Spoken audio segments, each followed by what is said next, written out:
골로새서 1장 15절로 17절까지. 골로새서 1장 15절로 17절까지 우리 다 같이 시작. 그는 보이지 아니하는 하나님의 형상이시요 모든 피조물보다 먼저 나신 이시니 만물이 그에게서 창조되되 하늘과 땅에서 보이는 것들과 보이지 않는 것들과 혹은 왕권들이나 주권들이나 통치자들이나 권세들이나 만물이 다 그로 말미암고 그를 위하여 창조되었고 또한 그가 만물보다 먼저 계시고 만물이 그 안에 함께 섰느니라. 내가 교회에서 강의하는 거 말고 이제 신학교에 가서 강의를 하고 또 가끔씩 이제 중국을 한 번씩 갔다 옵니다. 갔다 오면 굉장히 좀 낯설죠. 아무래도 집에 교회에서 하는 거하고는 다르고 지금 오늘 느낌이 꼭 중국 가가지고 첫 마주하고 이제 강의를 시작하는 그런 느낌이에요. 그런 느낌이고 사실 신학교 가서도 강의하면은 아무래도 낯설죠. 처음 그 사람들 상대들이 어찌 보면 다 신학생이라기보다는 거의 다 목사들이에요. 목사들이 많아요. 그러니까 목사들 중에서도 아직까지 이제 제대로 알지는 못하지만 목회하려고 하는 사람들 또는 지금 하고 있지만은 아직까지 서투른 사람들 이런 사람들을 상대로 해서 말씀 전하는데 그러다 보니까 내가 평소에 신경 안 쓰던 거를 신경 좀 더 써요.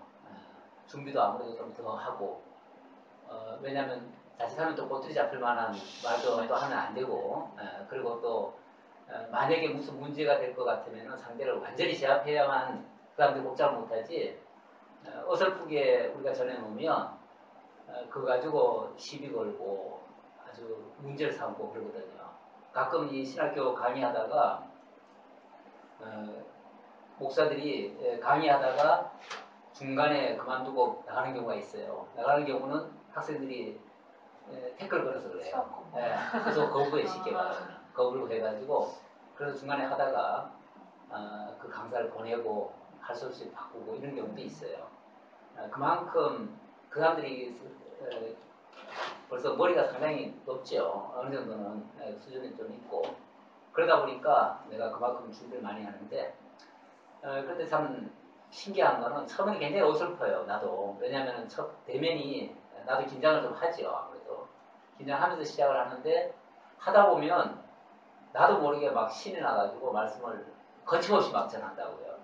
전하는데 또 상대방들이 너무나 또 잘 받아들여요. 그게 이제 말씀 안에서 이제 말씀의 힘이죠. 뭐 제가 잘 전하는 게 아니라 말씀이 너무 분명하니까 성경에 너무 근거해서 확실하게 분명하니까 반박을 못하고 지금까지 못 들어본 소리니까 많아요.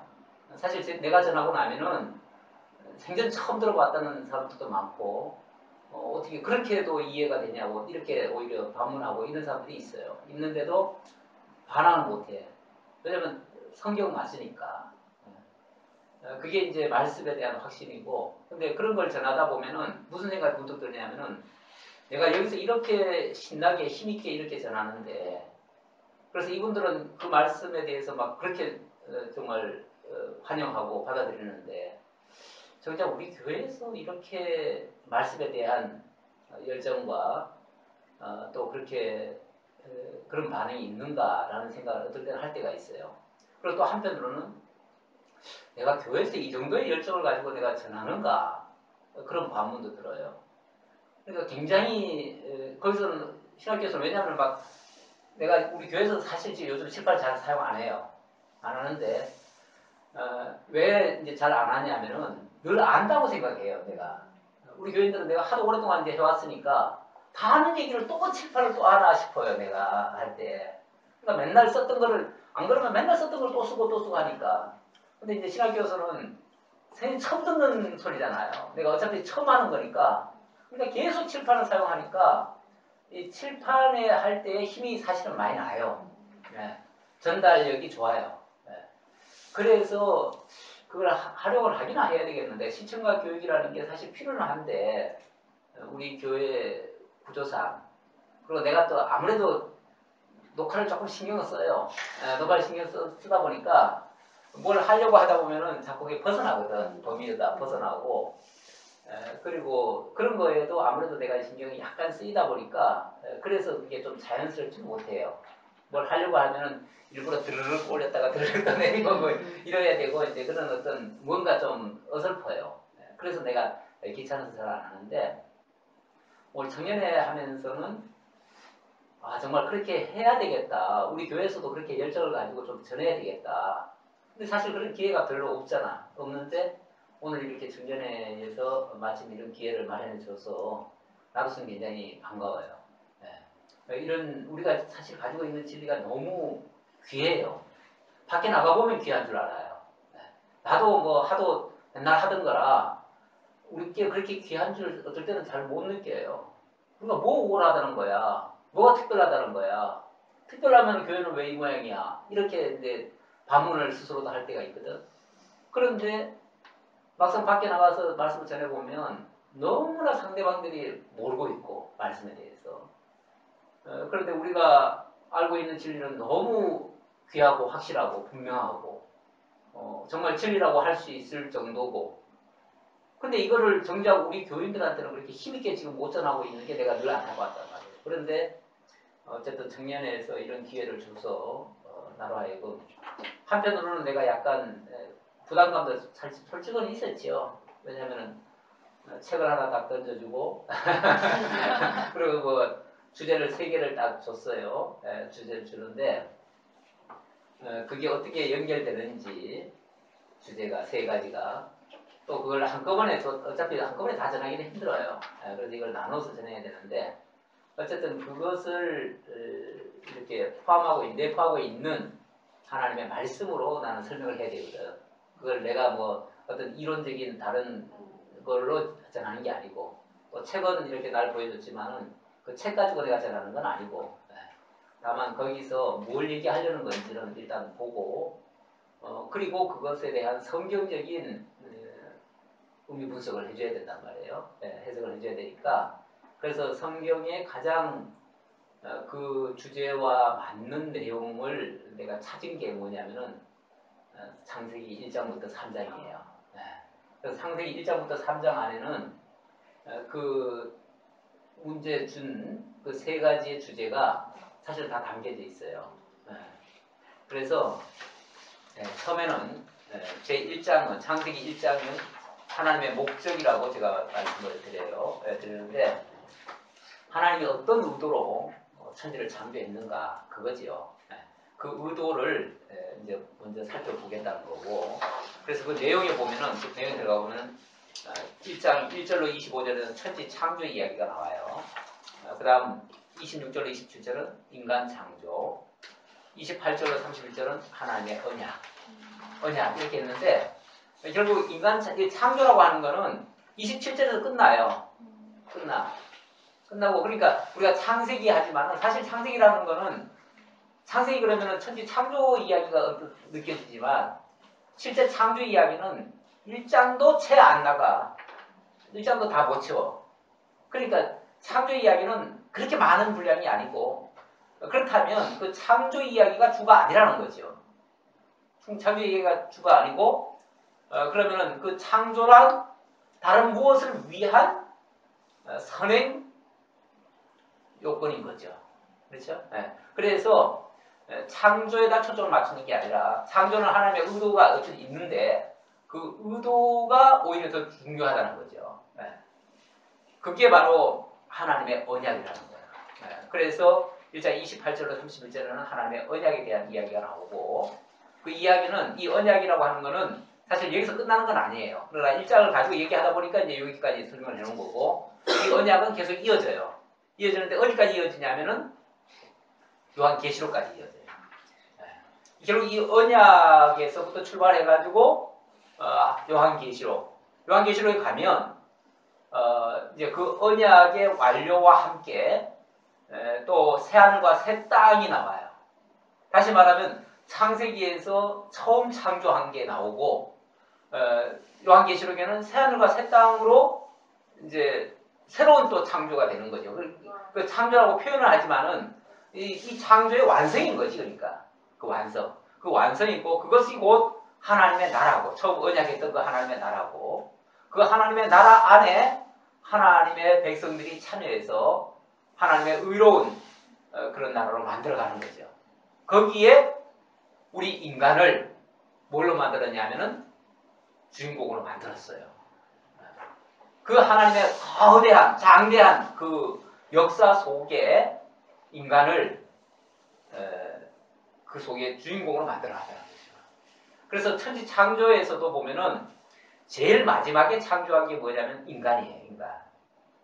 마지막에 창조했다는 거 하는 거는 굉장히 중요한 의미가 있어요.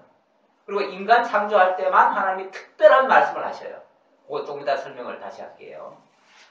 그렇게 해서 1장 얘기가 간략하게, 내가 간략하게 얘기하는 거예요. 네. 간략하게 얘기하고 2장으로 넘어가면 인간의 소명이 나와요. 소명이 나오고, 거기에서는 인간이라는 존재가 도대체 뭔가, 인간의 실존에 대해서 먼저 얘기를 하고, 그리고 그 인간에게 하나님이 명하신 일이 있어요. 하나님이 인간을 통해서 하시고자 하시는 일이 있어요. 그걸 나는 소명이라고 봤어요. 소명이고, 그걸 통해서 만들어가는 일들을 문화라고 봤어요. 그래서 내가 소명과 문화라는 소타이틀로 8절로부터 18절까지 이렇게 소개를 하고, 그리고 그 소명으로 소명을 받아가지고 문화를 일구어 나가는데 필요한 것이, 처음에는 남자 하나 만들었잖아요. 근데 하나 가지고 안 돼. 하나 가지고 반쪽이밖에 안 돼. 반쪽알이밖에 안 돼서 하나님께서 그 인간을 온전케 만들려고 남자와 여자를 만들어 주셔요. 그리고 둘이 합하여 하나가 되게 하셔요. 이렇게 해서 자연스럽게 남자와 여자, 그것이 나한테 줬던 그 주제에 성에 관한 것도 있고, 또 생육 번성의 어떤 그런 일도 있고, 하나님이 하시는 그런 일들을 거기 담았어요. 그 다음에 3장으로 넘어가면 좀 제목이 괜찮죠? 사랑과 전쟁. 네, 사랑의 전쟁. 참 인생이라고, 인류사라고 하는 게 원래 또 다른 말로는 전쟁사라고 해요. 전쟁사라고 하는데, 이 전쟁이라고 하는 거는 갈등으로부터 출발하거든. 그런데 모든 것의 갈등이 이 뱀의 유혹으로부터 출발이 되어져요. 이 유혹으로부터 출발돼서 인간은 범죄에 빠지게 되어지고, 그 범죄에 빠진 인간은 죄에 대한 심판을 받게 되어지고, 근데 그걸로 끝나면은 그냥 역사의 무대로 막을 내려버려야지. 근데 그게 끝나는 게 아니고, 하나님은 그걸 통해서 당신의 사랑을 보이시고, 당신의 긍휼을 베푸시고, 당신의 능력을 또 펼치셔요. 그래서 결과적으로는 그런 어떻게 보면은 진흙탕 속으로 집어 들어가는데, 그 속에서 하나님의 당신의 영광을 나타내셔요. 이것이 하나님의 긍휼의 내용이고 하나님의 능력의 역사들이에요. 결국 이렇게 해서 인간은 무능한 존재로 전락이 되어지는 듯 하지만, 결과적으로는 그 연약한 인간을 통해서 하나님 당신의 영광을 보이시고, 우리로 하여금 그분을 경외하게 만들어요. 그래서 오늘 우리가 그분을 통해서 살아가게 만들고, 그분의 영광을 나타내는 도구로 사용이 되어지고, 이런 쓰임을 우리가 받게 되어져요. 이게 인간의 어찌 보면 바른 모습이에요. 본분이에요. 이것이 인간의 본분이에요. 이걸 제대로 알아채는 것이 본분을 찾는 거예요. 그런 것을 1, 2, 3장 속에서 다 담겨져 있어요. 그리고 보면은 참 주제도 잘 준 것 같고, 그 주제에 오늘 이 말씀도 잘 맞는 것 같아요. 1, 2, 3장이, 창세기 1, 2, 3장이. 창세기 1, 2, 3장이 어떻게 보면은 참 어쩌면 짧다고도 할 수 있고, 짧다고도 할 수 있는데, 또 이거를 세세하게 들어가 보면 또 엄청나게 또 깊은 또 내용이 있어가지고 무진장이 또 길어질 수도 있는 내용이에요. 어떤 사람은 에베소서 1장 1절로부터 3절을 뭐 석 달간인가 설교했다는 말씀이 있어요. 근데 그건 좀 너무했지. 너무했어.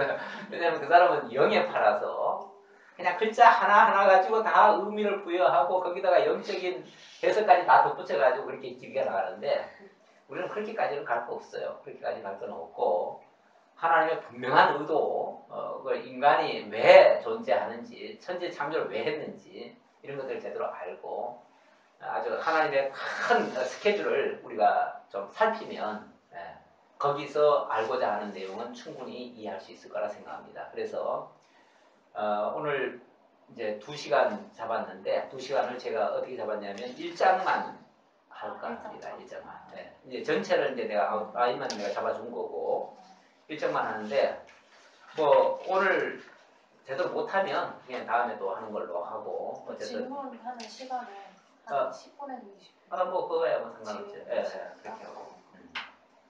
일단은 내가 들어가는 말을 왜 집어넣냐면 성경을 어떻게 볼 것이냐 그거부터 한번 생각해 보려고. 성경이란 무엇인가? 성경은 어떤 시각으로 바라볼 것인가? 성경은 특정 종교의 경전이나 도덕 윤리서나 인간의 삶을 풍요롭게 하는 지혜서 정도로 보는 사람들이 많아요. 이거는 성경에 대한 그 이해를 그렇게 본다는 거죠, 성경을. 근데 우리는 성경을 어떻게 보는가? 우리 그 교회당에 딱 들어올 때 그 벽에다가 내가 뭘 이렇게 좀 중요한 거 있으면 갖다 붙여놓잖아요. 내가 성경 읽은 것, 어떤 학자가 써놓은 것 타이틀을 혹시 봤어요?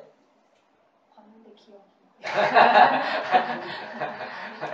우리가 성경을 읽는 것은 하나님의 영광을 보기 위해서다. 뭐 이렇게 써 있어요. 그런 의미로 적혀 있어요.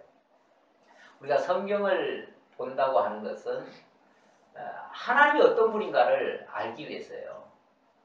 그리고 성경 자체가 뭐냐면은 우리의 어떤 삶을 이렇게 올바르게 살아라, 착하게 살아라, 거룩하게 살아라 이렇게 보는 거는 그냥 경전으로 보는 거예요. 마치 도덕경이나 어떤 뭐 저 다른 종교의 그런 가르침처럼, 불교의 그 가르침처럼 그렇게 보는 거예요. 근데 그렇게 보는 거는 사실 그건 생명은 아니에요. 우리 삶에는 조금 그것이 어떤 유익을 줄지 모르지만 지침서 같이 지침서는 되겠지. 우리 삶의 어떤 그러니까 건전한 삶의 지침서는 되겠지. 그걸 이제 도덕 윤리서라고 할 수 있죠. 그렇게 되면 그거는 될 수 있지만 그게 우리에게 근원적으로 생명을 얻게 하고 원래 종교라고 하는 거는 생명과 직결돼야 되거든. 생명을 얻지 않는 거라면 이 세상의 모든 것들은 다 물거품처럼 사라져 버리잖아요. 우리가 기껏 오래 살아봤자 100년인데 100년 후면은 우리 존재가 없어요. 이 땅에 없어지는데 그러면 마지막에 살아가는 사람들 뭐라고 그러냐면은 헛살았다 그래요. 헛살았다. 헛살았다. 그런 소리 꼭 죽어가는 사람들 마지막 하는 말 들어보면은 헛살았다 그래요. 오늘 아침에 제가 문득 저걸 봤는데 그 밴드에 뭐가 올라온 게 있어요. 내가 그 어떤 가입된 게 있는데 거기서 뭐가 올라왔냐면은 어느 한 목사님 20년 된 목사님이 자기 20년 목회하고 뭐 쉼이라고 하는 쉽게 말하면 칼럼 같은 걸 썼어요. 쓴 거를 내가 봤어. 그러면서 20년 만에 처음으로 이제 안식년을 이제 지금 하고 있다 이런 식이에요. 있는데 내가 그동안 무엇 때문에 이렇게 치열하게 살아왔는가? 무엇 때문에 이렇게 한시도 쉬지 않고 목회에 매달려 왔는가? 이제는 나를 위해서 좀 쉬어야 되겠다. 너무 지치기만 했고 뭘 위해서 달려왔는지도 모르겠다. 뭐 그러면서 어찌 보면 지금까지 살아온 것이 좀 후회스러운 듯한 그런 이제 표현이 쫙 적혀 있더라고요. 그래서 물론 뭐 그럴 수도 있죠. 내가 또 20년이라고 그러니까 나도 21년 차거든. 그러니까 나도 만약에 분명한 목적의식 없이 달려왔다면 아마 나중에 가보면 좀 허망할 거예요. 그리고 요즘 목회자들 중에서는 상당히 좀 혼란을 겪는 사람들이 많아요. 왜 그러냐면은 옛날처럼 그렇게 목회가 잘 안 되거든. 안 돼요. 20년 목회했어도 제대로 교회 유지 못하는 사람들이 수두룩해요. 그러니까 그런 목사님들은 나중에 가보면 진짜 완전히 맥이 풀리는 거예요. 내가 지금까지 뭘 위해서 이렇게 달려왔나. 세상에서 다른 걸 했으면 진짜 뭐라도 할 텐데 이런 생각도 들고 그러니까 어떤 삶에 대한 어떤 회한 같은 게 있겠는 이게 목회자만 그런 게 아니라 모든 사람이 그래요. 우리가 방향 제대로 잡아야 되거든. 목적의식 분명 가져야 되거든요. 우리 청년 때 만약에 이거 제대로 정리 못하면 일생을 헛되게 살 수도 있어요.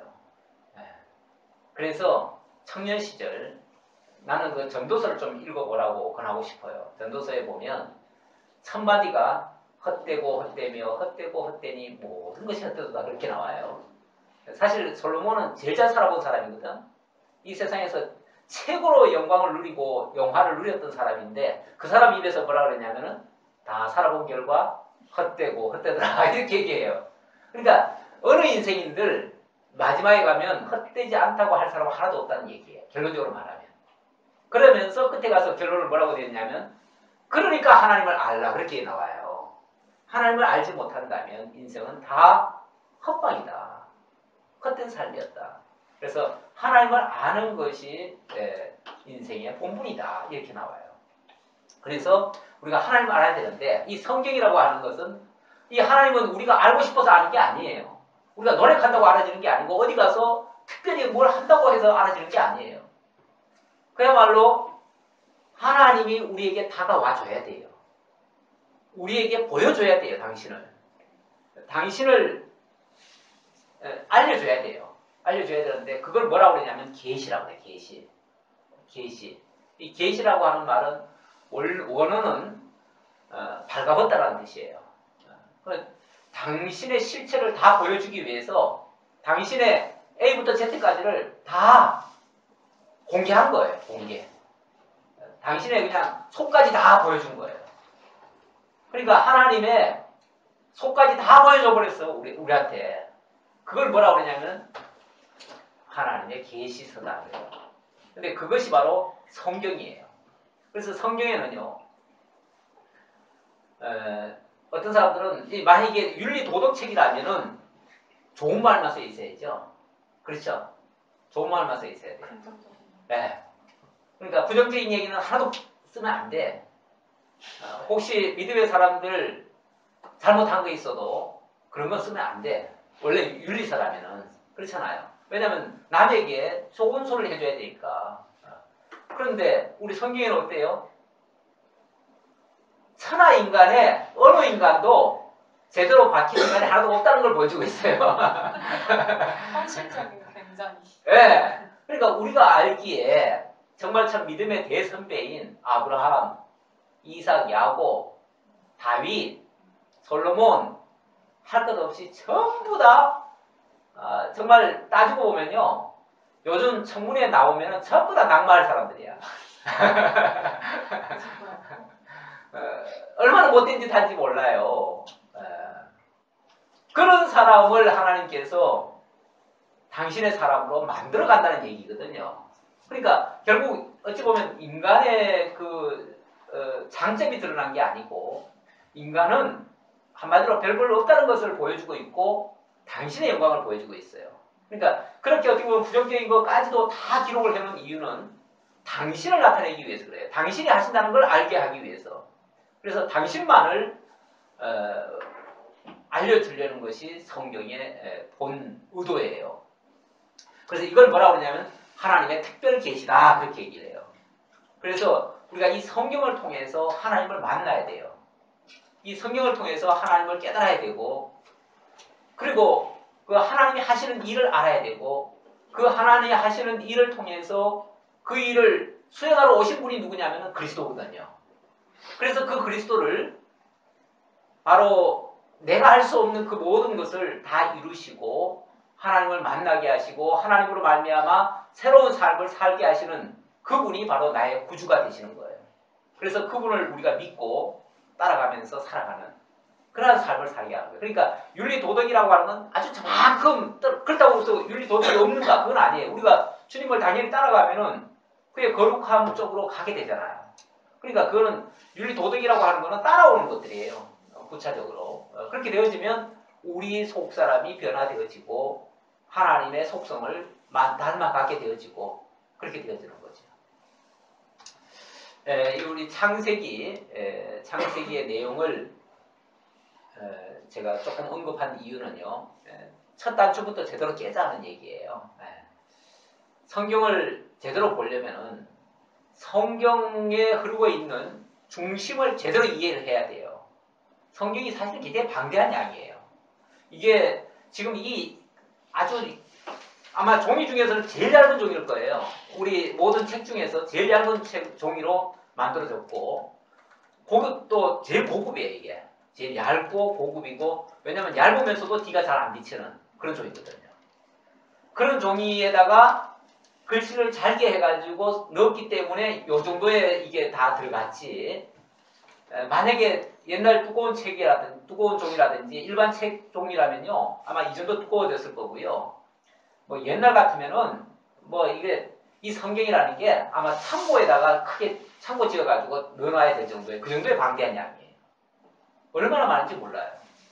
이 기록도 이게 뭐 몇 사람에 의해서 잠깐만에 기록된 게 아니고 무려 1600년에 걸쳐서 40명의 학자에 의해서 기록이 됐어요. 그런데 놀라운 것은 언어도 다르고 그 40명이 언어도 달라요. 나라도 다르고 시대도 다르고 문화도 달라요. 그런데 공통적으로 거기에 흐르는 맥이 있어요. 흐르는 한 줄기가 있어요. 그 줄기는 한결같이 하나님의 언약과 그 언약을 이루어 가시는 그리스도의 내용으로 소개되어 있어요. 그래서 그 맥을 우리가 제대로 잡아야 돼요. 그 흐름을. 그 줄기를 그러니까 잡아야 돼요. 줄기를 잡아야 되는데 그 줄기가 무엇인가를 알아야 잡을 거 아니에요. 제가 지금까지 우리 목회자들 세미나도 다녀보고 또 신학자들 뭐 학술회나 어떤 세미나나 뭐 한다고 그러면 내가 가능하면 시간만 되면 내가 가보려고 그래요. 가서 이제 보고 하는데 참 답답한 게 그 유명하신 분들이 그 신학자들이 모여가지고 도대체 성경이 전체적으로 뭘 얘기하는지를 모르고 있어요. 그걸 모르고 있더라고. 그리고 항상 보면 지역적으로 가지고 이게 맞느냐 저게 맞느냐 하고 맨날 그런 거 가지고 따지고 싸워요. 정말 우리가 봤을 때는 우리 교회 집사 수준도 안 되는 사람들이 대신학자라고 앉아가지고 그냥 성경 공부를 하는 게 너무 안타까워요. 왜냐하면 그분들을 무시하는 게 아니라 그분들이 학력이나 배움은 그분들은 대부분 다 외국에 가서 박사들 따가지고 온 사람들이에요. 정말 좋은 대학 가가지고 제대로 다 배우고 온 사람들인데 문제는 성경을 전체적으로 이해를 못하고 있어요. 그리고 기껏 박사 학위를 받아도 보면은 성경의 어느 한 부분 그걸 가지고 또 어떤 학설로 만들든지 아니면은 어떤 성교나 이런 걸로 해가지고 학위를 따는 사람들이 많아요. 근데 그런 거는 그야말로 지엽적인 공부거든요. 지엽적인 거고 그런 건 성경 속으로 들어간 게 아니에요. 성경 겉만 맴돌고 있고 성경에서 어떤 부위만 따다가 그냥 자기 편리한 대로 사용한 거예요. 그래서 세상은 어쨌든 뭐 그래도 그냥 그걸 인정하겠지만은 성경적으로 보면은 너무나 빗나가 있어요. 한마디로 중심축을 몰라요. 중심을 몰라요. 성경이 어디서부터 출발해가지고 어디로 가고 무엇을 목적하고 있는지를 몰라요. 그러니까 실컷 해서 그렇게 정말 똑똑하신 분들이 설교하는 거 들어보면은 그냥 맨날 이렇게 살아라 저렇게 살아라 착하게 살아라 그냥 이 얘기로 끝나요. 너무 안타까워요. 그 부분이. 그래서 성경을 제대로 줄기를 제대로 잡아야 되고 줄기를 제대로 잡으려면 시작을 잘해야 돼요. 마치 우리 옷 입을 때 첫 단추 잘못 깨놓으면 다 일그러지거든요. 그것처럼 우리 창세기 처음 시작을 제대로 잘 해야 돼요. 제가 이 주제에 맞게 물론 찾다가 여기를 찾았지만은 성경 창세기부터 1장부터 시작하는 거는 사실은 모든 성경 공부의 시작이에요. 그게 창세기가 그야말로 시작이에요. 거기서 제대로 이해 못하면 성경 전체가 일그러져요. 이해할 수가 없어요. 그런데 이 성경의 그런 1장에서 가장 중요하게 그럼 다루고 있는 내용이 뭔가? 가장 핵심적인 주제가 뭔가? 저는 하나님의 언약이라고 봐요. 언약을 보는 게 아니라 성경이 그렇게 말하고 있어요. 성경이 그렇게 말하고 있어요. 자, 이제 그러면 이제 내용을 제대로 이해를 해야 되는데, 왜 그렇게 내가 얘기를 하는가? 일단 본론으로 들어가 봅시다. 천지 창조부터 시작해 봅시다. 맨 처음에 하나님이 천지를 창조하셨다 그럽니다. 우리 창세기 1장 1절 한번 읽어볼까요? 태초에 하나님은 천지를 창조하시니라. 예, 태초에 하나님이 천지를 창조하셨대요. 일단은 천지라고 이렇게 하지 말고 이렇게 해봅시다. 천지를 창조하시니라. 네? 아니 안 껐어요. 여기 천지 그러면은 뭐가 생각나죠? 하늘. 이 하늘과 이 땅. 그래서 하나님이 이 우주를 만드셨구나 이렇게 생각하죠. 다 그렇게 이해를 하더라고요. 다 그렇게 이해를 해요. 하나님이 이 우주를 이렇게 이제 만드셨구나. 여기서부터 출발해요. 여기서부터 출발하니까 어디로 한정이 됐죠? 이 보이는 세계만 한정이 되는 거예요. 그렇잖아요. 이게 첫마디인데 첫마디를 어디서부터 출발하냐면 이 보이는 세계, 이 우주라고 우리가 일컫는 그걸 가지고 천지라고 생각을 하더라는 말이죠. 그런데 성경 전체의 그 논리대로 보면 그게 아니고 여기 천은 보이지 않는 세계, 그런 세계를 뭐라고 그래요?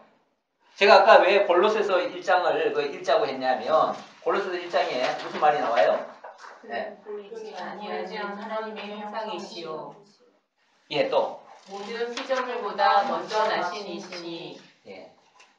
그리고 쭉 보면은 쭉 내려와가지고 보이는 것과 보이지 않는. 그렇죠. 만물이 그에게서 창조되되 하늘과 땅에서 보이는 것들과 보이지 않는 것들과 이렇게 나오죠. 보이는 것들도 창조했지만 보이지 않는 것들도 하나님이 창조했대요. 그러니까 이 천지에는 보이는 세계만이 아니라 보이는 우주만이 아니라 보이지 않는 세계까지 포함한 말이에요. 이게 포함한 말이니까 이것은 결국은 영원한 하나님의 나라를 얘기하는 거예요. 영원한 하나님의 나라를 창조했다. 이걸 어디서부터 알 수 있냐면 요한계시록에 가보면 새하늘과 새 땅이 있어요. 그리고 하나님이 사도 바울을 3층 천으로 데려갔다고 그래요. 3층 천으로. 그러죠? 3층으로 데려갔다고 그러는데 3층 천이 어디예요? 3층 천이라고 하는 것은 이 천이라고 하는 게요. 세 가지 개념이 있어요. 첫째는 해분이 있고요. 그 다음에는 스페이스가 있고, 그 다음에는 스카이. 우리가 보는 하늘은 이 스카이죠. 이 스카이 너머에 이 우주 공간이 또 있지요. 거기까지는 우리가 보이는 세계라고 할 수 있어요. 왜냐하면 우리가 과학이 발달하기 전까지는 요것밖에 못 봤지만 과학이 발달하니까 우리 이 태양계 너머에도 또 뭐가 있다는 걸 알았잖아요. 그 스페이스라는 게 있어요. 그 다음에 이 헤븐이라고 하는 거는 이거는 보이지 않는 또 세계예요.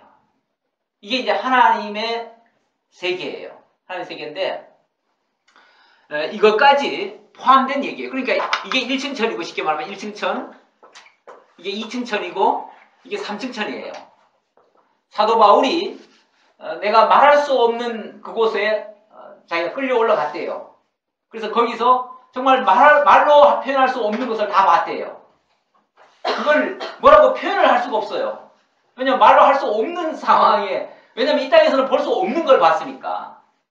그래서 그것 때문에 사도 바울이 부름받고 바로 일한 게 아니에요. 몇 년간을 그 아라비아 사막에 가서 하나님과 교통하고 제대로 확실히 알고 그 다음에 와서 전하기 시작했거든요. 그렇게 해서 놀라운 일을 했는데 이렇게 직접 봤기 때문에 그 사람이 그 모든 일을 할 수 있었어요. 그 하나님의 나라를 하나님이 먼저 지으셨다 그 말이에요. 처음부터 지으셨다. 그래서 이거는 또 어디서부터 알 수 있냐면은 마태복음 24장에도 보면 창세로부터 예비된 하나님의 나라를 상속하라. 오른편에 있는 양들에게 그렇게 표현을 해요. 창세로부터 예비된 하나님의 나라. 이 창세로부터 예비된 나라라는 말이 뭐예요? 이 창세가 뭐예요? 이때잖아요. 하나님이 천지를 창조하시니라. 그때에 하나님의 나라를 예비했다 그 말이잖아요. 그때에 이 하나님의 나라를 지었다 그 말이에요. 그래서 이 천은 바로 하나님의 나라 천이고요. 이게 실존하고 있어요. 지금도. 그래서 이걸 요 시편에 가면은 하늘 위에 하늘 이런 표현을 써요. 하늘 위에 하늘. 우리의 우주 이 공간 위에 하늘. 물론 그건 표현상 위라고 표현했지만 이 우주 공간도 위아래가 없어요. 원래는. 그렇잖아요. 위아래가 없어요. 우리가 위인지 아래인지 몰라요. 그냥 공중에 있어요. 어쨌든 그거는 이제 표현상 그런 거예요. 하나님의 자리를 가장 윗자리로 생각하니까 이제 위라고 표현한 거예요. 어쨌든 이렇게 분명한 영원한 하나님의 나라가 이미 지어졌다 라는 얘기고요. 그 다음에 이제 2장부터는 1장 2절로부터는 창조한 얘기가 쭉 나오잖아요. 창조한 얘기. 이거는 다 무슨 얘기냐면 요 지에 대한 이야기예요. 이 지를 가지고 그러니까 천은 이미 만들어졌고요. 그 다음에 이 지를 가지고 만드시는 거예요. 쭉 만드시는데 그때 제일 먼저 한 일이 뭐냐면 빛이 있으라 이렇게 얘기를 하죠. 땅의 그때 모습, 이 땅이라는 말이 지예요. 땅지자잖아요. 그렇죠? 땅지자. 땅이 하는 말은 지가 혼돈하고 공허하며 흑암이 깊음 위에 있고, 그러니까 이거는 뭔가 아직 질서가 안 잡힌 상태예요. 안 잡혔지만은 그래도 뭔가 모든 요소는 다 갖추고 있는 상태. 그러니까 그것에 어찌 보면 그것을 가지고 하나님이 펼치시면 되는 거예요. 그러니까 하나님은 이 천지 창조를 갖다가 만드셨다 이렇게도 표현하지만은 차일같이 펴셨다, 펼치셨다 이렇게도 표현을 하시래요. 그러니까 하나님이 이제 이 혼돈하고 공허하고 흑암이 깊음 위에 있는 것을 질서 있게 만든 것이 바로 창조다 이렇게도 말할 수 있어요. 하나님이 이르시되 빛이 있으라 하시니 빛이 있었고 제일 먼저 하신 일이 뭐냐면은 빛을 있으라 그랬어요. 빛이 있으라. 빛을 만들었다라고 얘기하지 않고 빛이 있으라 했어요. 있으라. 그래서 빛을 얘기했어요. 그리고 하나님의 신은 어디에 운행하시니라? 수면 위에 운행하시니라. 수면이라는 게 뭐죠? 물 위죠. 물 위. 그러니까 하나님이 계시는 그 상태가 마치 물 위에 있는 상태였다 그 말이죠. 그리고 빛이 있으라. 어찌보면 이 빛과 물이죠. 요걸 우리가 뭐라고 얘기할 수 있어요? 일반 과학자들이 생명의 근원이 어디 있다고 그래요? 빛과 물에 있다고 하죠. 어쩌면 생명이 살 수 있는 그 요소이기도 하고 생명의 근원이라고도 할 수 있죠. 그러니까 하나님이 이 빛과 물론 이거는 하나님이 계시는 그 상태예요. 그리고 하나님이 나타내신 어떤 빛이에요. 요것에 의해서 모든 것들이 이제 지금부터 만들어지기 시작하는 거예요. 그러니까 모든 만들어지는 것들의 근원이 빛과 수면에 있다, 빛과 물이다 그 말이죠. 물과 빛이다.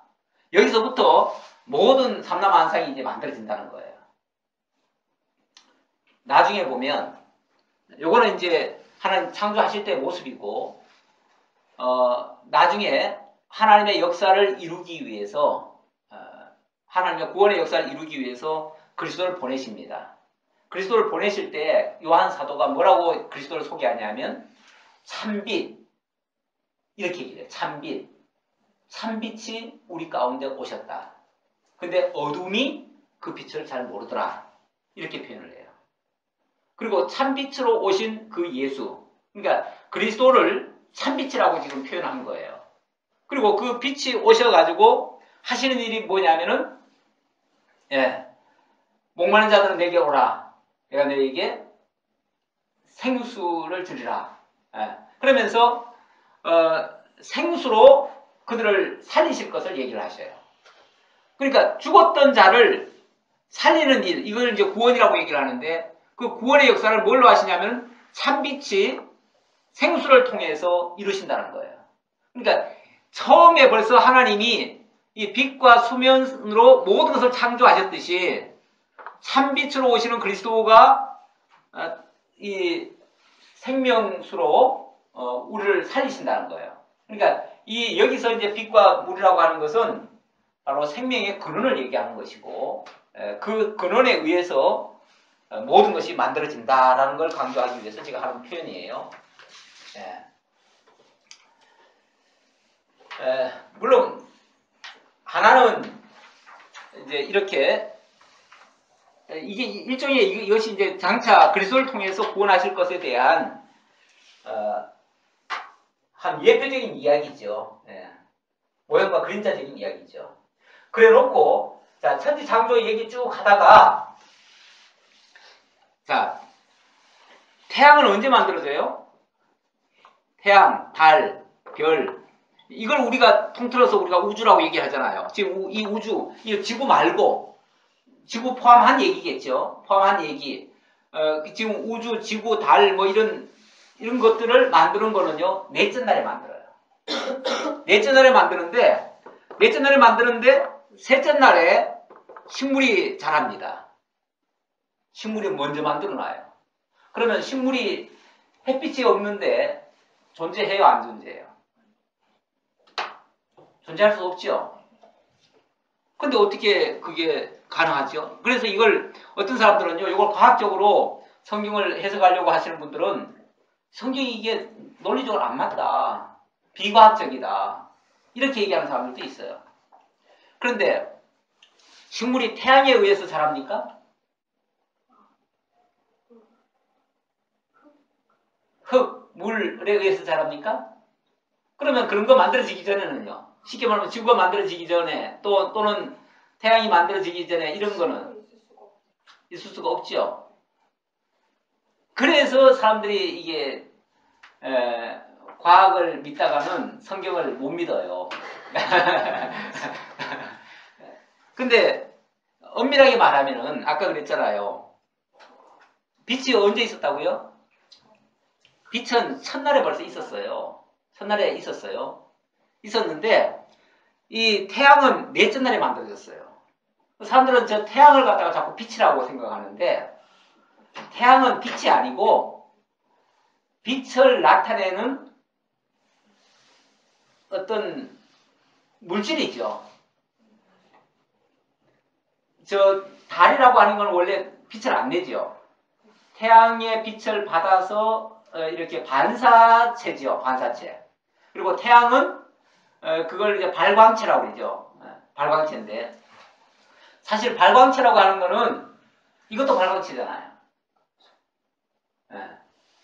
요즘은 아파트식 농장이 있습니다. 아파트식 농장에는 햇빛이 들어오나요? 안 들어와요. 안 들어오는데 이런 발광체를 이용해가지고 여기서 이제 그 태양에서 나오는 그 에너지 그런 것들이 여기 다 들어있는 이 빛이 또 있어요. 그런 전구가 따로 있어요. 그런 전구를 사용하면 실내에서도 똑같이 키울 수가 있어요. 앞으로 농업은 그렇게 바뀔 겁니다. 우리나라도 벌써 지금 그렇게 바뀐 데가 많아요. 다시 말하면 내가 지금 말하는 거는 태양이 살리는 게 아니라는 거죠. 태양이 살리는 게 아니고 빛이 살린다는 거죠. 그리고 요한계시록에 가면 뭐가 나오냐면 새하늘과 새 땅의 모습이 나오는데 새하늘과 새 땅에 가니까 첫 번째 희한한 게요.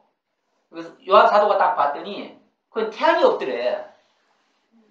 태양이 없는데 너무나 밝더래요. 태양이 없는데 왜 이렇게 밝을까 했더니 예수 그리스도가 빛이시더라 이렇게 해요. 그리스도가 진짜 빛이시더라. 그러니까 그리스도에 의해서 온 세상이 밝다는 거죠. 거기에 그 새하늘과 새 땅에 1년 12달 달마다 그 식물이 온갖 약초가 다 나오고 거기서 온갖 과일이 다 나오고 그래서 그걸로 아주 정말 그 행복한 파라다이스가 완성되는 거죠. 거기서 그런 모습이 요한계시록에 나와요. 그러면 거기는 태양도 없는데 어떻게 그 식물이 자라요? 바로 그리스도가 산 빛이기 때문에 그 그리스도에 의해서 산다고 말이죠. 그래서 제가 그리스도가 생명의 근원이다라는 걸 얘기해요. 복의 근원이다, 생명의 근원이다 이렇게 얘기할 수 있는 거죠. 그래서 그런 의미에서 참 빛이다 그리스도가.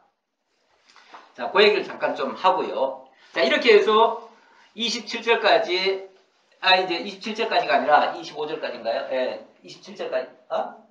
25절까지 천지 창조가 끝이 납니다. 끝이 나고 그 다음에 맨 마지막에 26절로 27절 내용 볼까요? 거기 보면 하나님이 땅의 짐승을 26절이죠? 네. 하나님이 이르시되 우리의 형상을 따라 우리의 모양대로 우리가 사람을 만들고 이렇게 얘기합니다.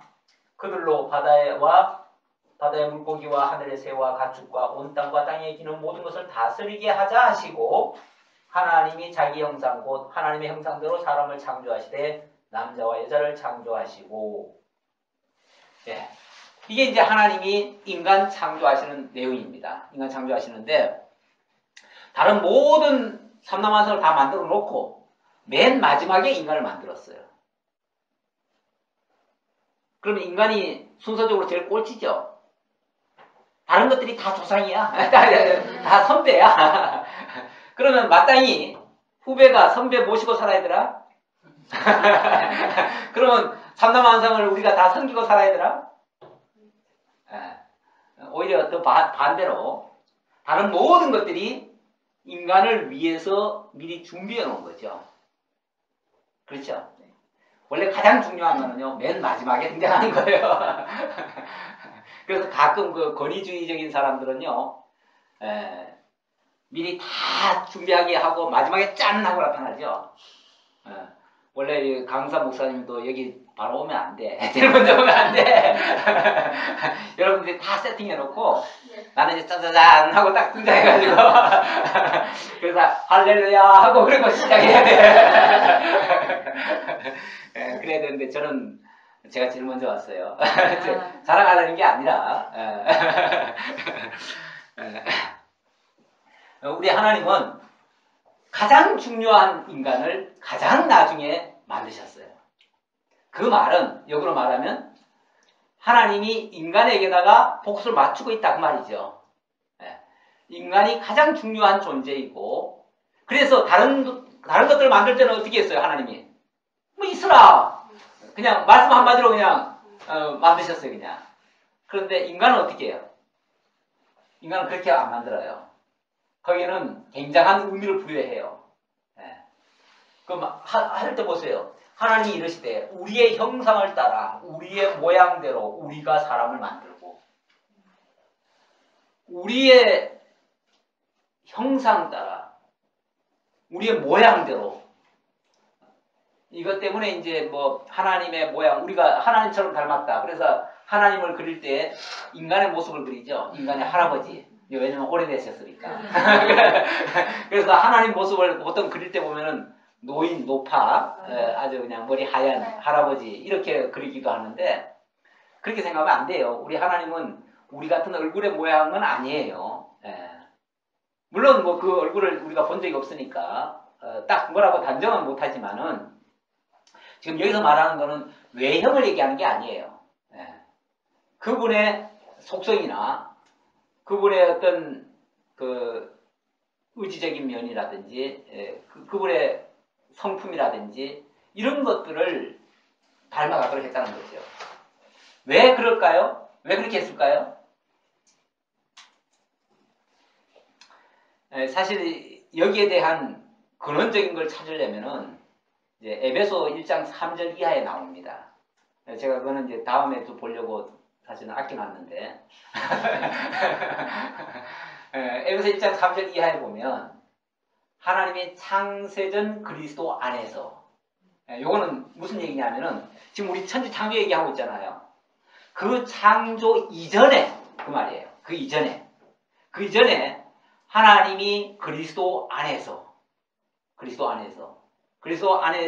말은 그리스도를 통해서라는 말일 수도 있어요. 그건 번역하기에 따라서 그렇게 표현되는데 그리스도를 통해서 어떤 하나님이 계획을 가지고 계시다는 거예요.